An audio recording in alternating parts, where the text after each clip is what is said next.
Today we will talk about the specific skills you need to have if you acquire some property. The reason I want to address this question is that I observe a specific trend. The speed of growth of certain individuals is increasing. What used to take you 30 years to build, you can now achieve in 3 years or even a year and a half. The time it takes for you to go from zero to hero is getting significantly shorter.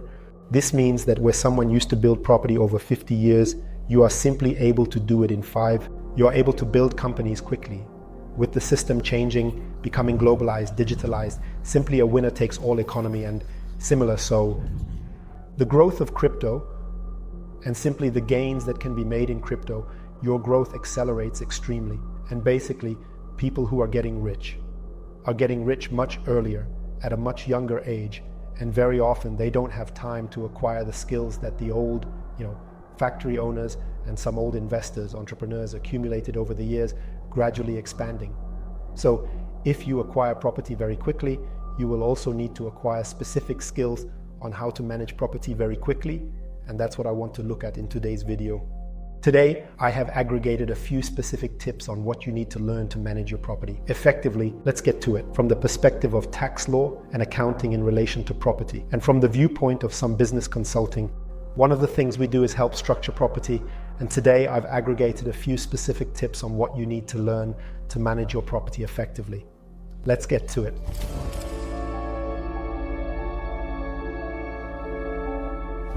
The first thing, and a skill that I discuss very often in consultations, is that it is good.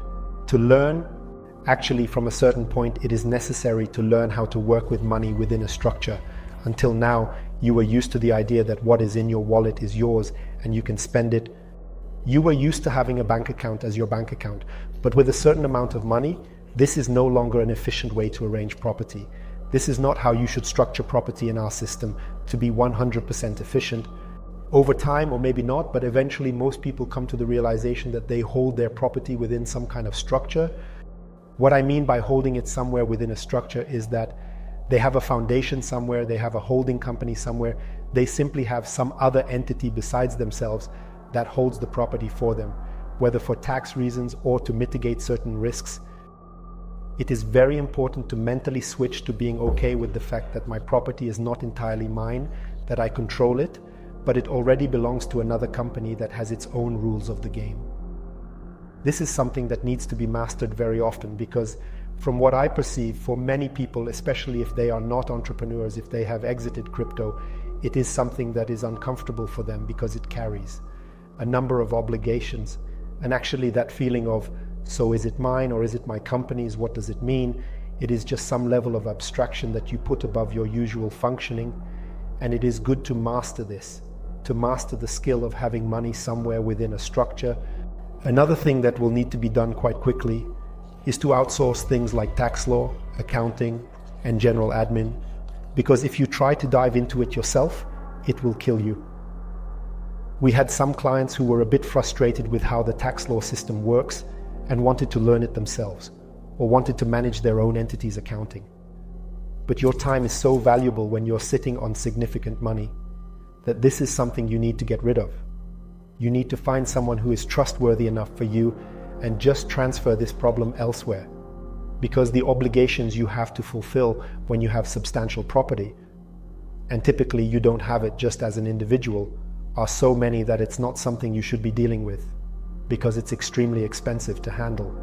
This is related to the credibility and trust of specific individuals. Trust, if you don't have much, is worth less than if you're sitting on a large amount on some big property, because at that moment there are extremely high corruption pressures. Why should we function in some way, and so on. The ability to trust specific people as your property grows, the value of being able to trust someone, actually increases extremely over time. Yes, I say extremely on purpose. I know you often correct me for using extremely very often. The word is extremely, but in this case, it has its place. The stability of specific people is something that will become a significant value, which you will need to distinguish, and that will actually come into your life, even if you may not have realized it as much before. This is a friend, that is a friend, nobody really does anything to anyone, so I don't really worry about trust. But as your property grows, this is something good to keep in mind. The sooner you start addressing it and focusing your attention on it, the sooner you'll solve the problem. At the same time, What holds true is that a historical track record has great value.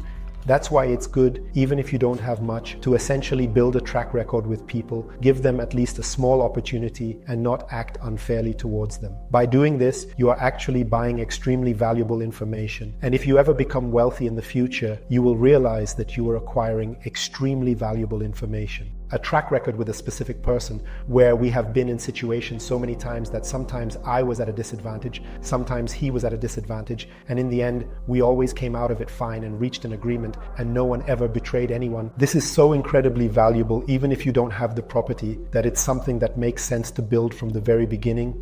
Another thing that's good to master, some people have no problem with it, while others have an extreme problem, is keeping records of how you manage your property, records of the transactions you make, records of the property you own, records of your investments, and so on.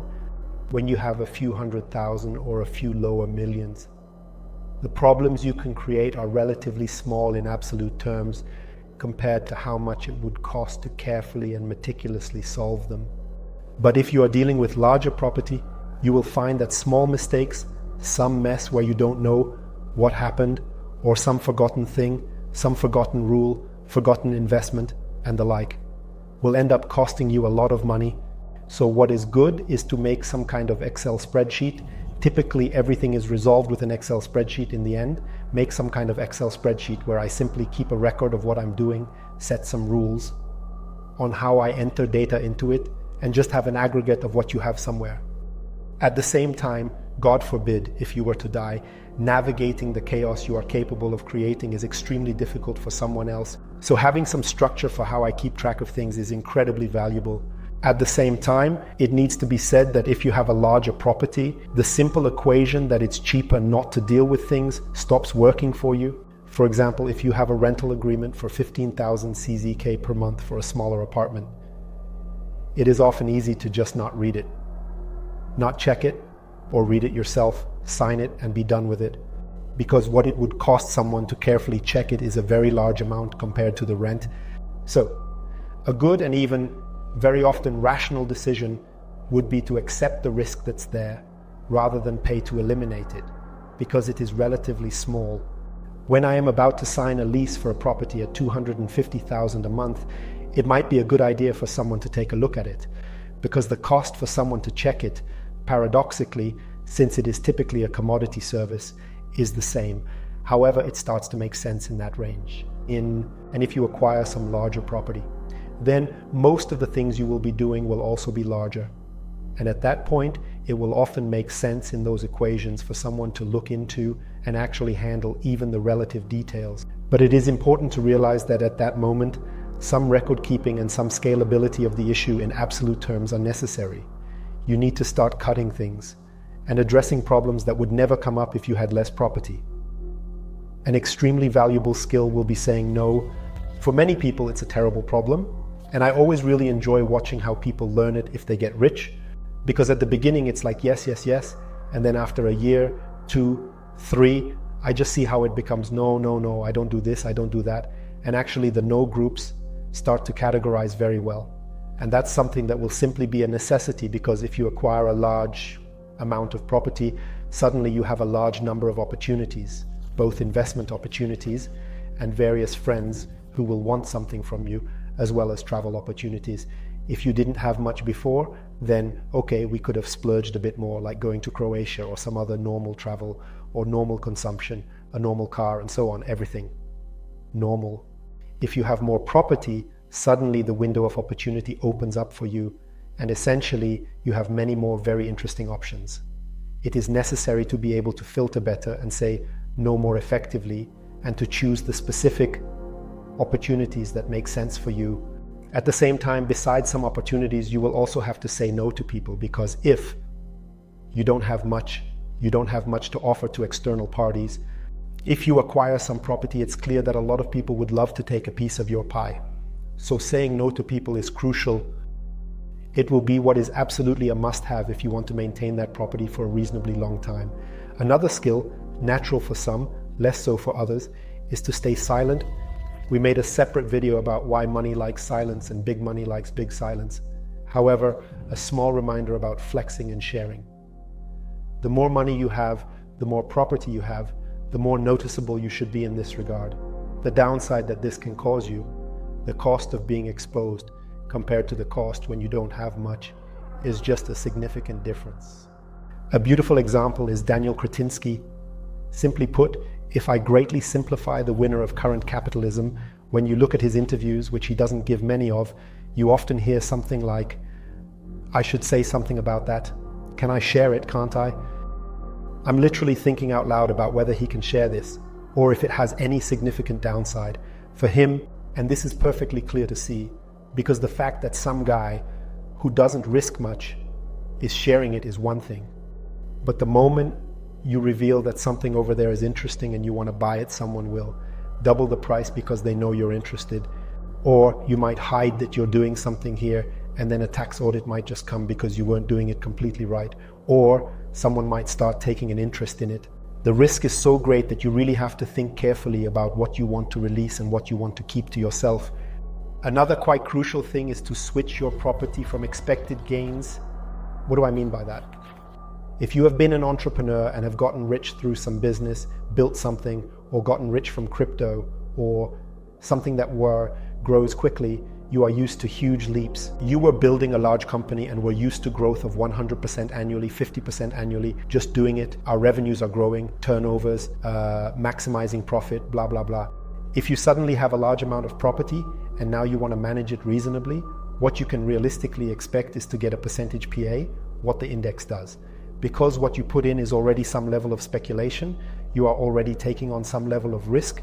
And it's good if you don't get back into business, if you don't get into some ventures, or simply don't become a super successful trader, blah, blah, blah. Then it's good to adopt the mindset that actually, like the good returns and the good year over year growth. It's not like what I used to do when I had that company and it just kept growing.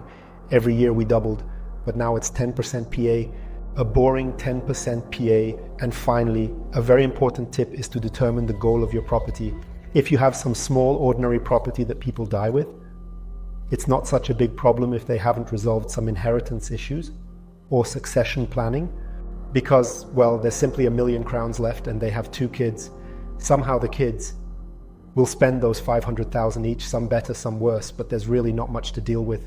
If you are dying with property that will secure generations, then at that moment it is essential to be able to answer what you want to happen with that property during your life and what you want to happen after, because spending 500,000 is almost like it doesn't matter what people spend the money on, because either they consume it and improve their standard of living, or they invest it and improve it in the future.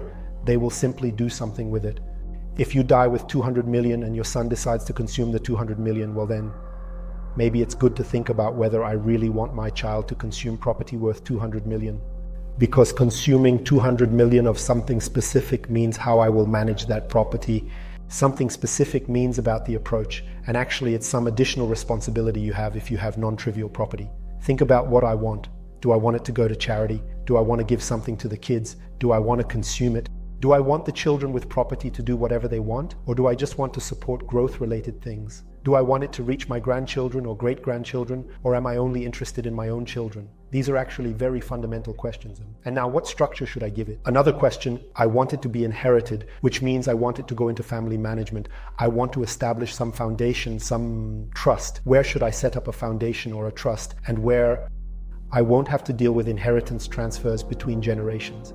It's very crucial to set all this up, think it through, and actually decide what I want to do with the property I've built, because it's a question you normally wouldn't deal with. But since you've unfortunately become wealthy, you'll have to address it as well. Thanks a lot for watching until the end. I really appreciate the time you spent on this video. And remember to think for yourself. No one can teach you that. Bye.